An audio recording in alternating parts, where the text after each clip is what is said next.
আন্তর্জাতিক মানদণ্ড অনুযায়ী বাংলাদেশকে কল্যাণ রাষ্ট্র হিসেবে গড়ে তুলতে বাজেটে সামাজিক সুরক্ষা খাতে বিনিয়োগ বাড়াতে হবে বলে মন্তব্য করেছেন research and policy integration for development র্যাপিডের চেয়ারম্যান ডক্টর মোহাম্মদ আব্দুর রাজ্জাক। তার মতে, কল্যাণমুখী রাষ্ট্র হবার প্রক্রিয়ায় বাংলাদেশ এখনও অনেক পিছিয়ে এবং এখনও অনেক পথ পাড়ি দিতে হবে দেশটিকে।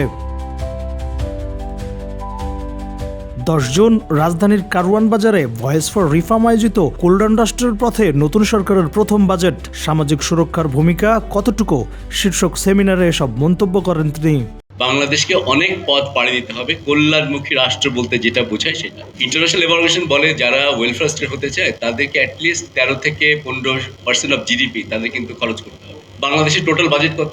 এই যে বললেন যে একটু আগে আমরা শুনলাম যে অনেক বড় বাজেট দিবে সরকার, কত? জিডিপির আকার হিসেবে চিন্তা করলে আপনারা জানেন এটা অনলি 13%। আর অন্যদের যারা ওয়েলফেয়ার স্টেট হতে চায় তারা 13% হচ্ছে খরচই করে সোশ্যাল প্রোটেকশন। তার সঙ্গে যোগ করেন হেলথ, বিকজ অনেক সময় হেলথটাকে আলাদাভাবে যোগ করে, যেহেতু হেলথের খরচ অনেক বেশি। সো হেলথে যারা তারা অ্যাটলিস্ট অন অ্যাভারেজ 6.5%-এর মতো খরচ করে। যদি তাই করে তা দুটো মিলে 20% of GDP you need to invest in two year social. সেমিনারে সিপিটি নির্বাহী পরিচালক ডক্টর ফাহমিদা খাতুন বলেন, বাজেটের মাধ্যমে জনগণের চাহিদা পূরণের পাশাপাশি সরকারের দীর্ঘমেয়াদী দর্শনও প্রতিফলিত হয়। বাজেটটা যখন একটা সরকার করে তার তো আসলে জনগণের চাহিদা অনুযায়ী তাকে ব্যয় করতে হয় এবং সেই অনুযায়ী ব্যয় অনুযায়ী খরচও কোথা থেকে আসবে সেগুলো তাকে নির্ধারণ করতে হয়। কিন্তু বাজেটের একটা বড় দর্শনও থাকে। সেই দর্শনটা হচ্ছে যে এই যে বাজেটীয় মেজার বা পদক্ষেপ অর্থাৎ আর্থিক যে একটা দর্শন, যে কোনো সরকারের কিংবা রাজনৈতিক দলের যে একটা দর্শন থাকে যে তারা তাদের যে নির্বাচনী ইশতেহার বলি কিংবা তাদের যে কর্মসূচিগুলো আছে সেইগুলো কিভাবে তারা এই বাজেটের মাধ্যমে পূরণ করবেন।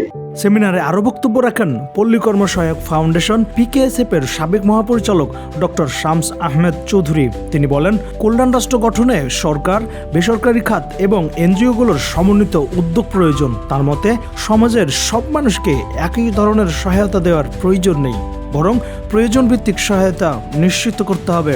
যে গভর্নমেন্টের সাথে সিটিজেনের যে গ্যাপটা, এইটা কিন্তু বিশাল একটা গ্যাপ।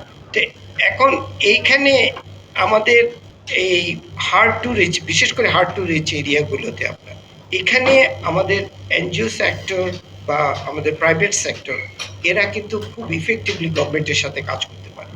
সেমিনারে অন্য বক্তারা বলেন, কার্যকর সামাজিক সুরক্ষা ব্যবস্থা, সঠিক টার্গেটিং, সুশাসন এবং সরকার, বেসরকারি খাত ও উন্নয়ন সংস্থাগুলোর সমন্বিত উদ্যোগের মাধ্যমেই বাংলাদেশকে একটি অন্তর্ভুক্তিমূলক কল্যাণ রাষ্ট্র হিসেবে প্রতিষ্ঠা করা সম্ভব।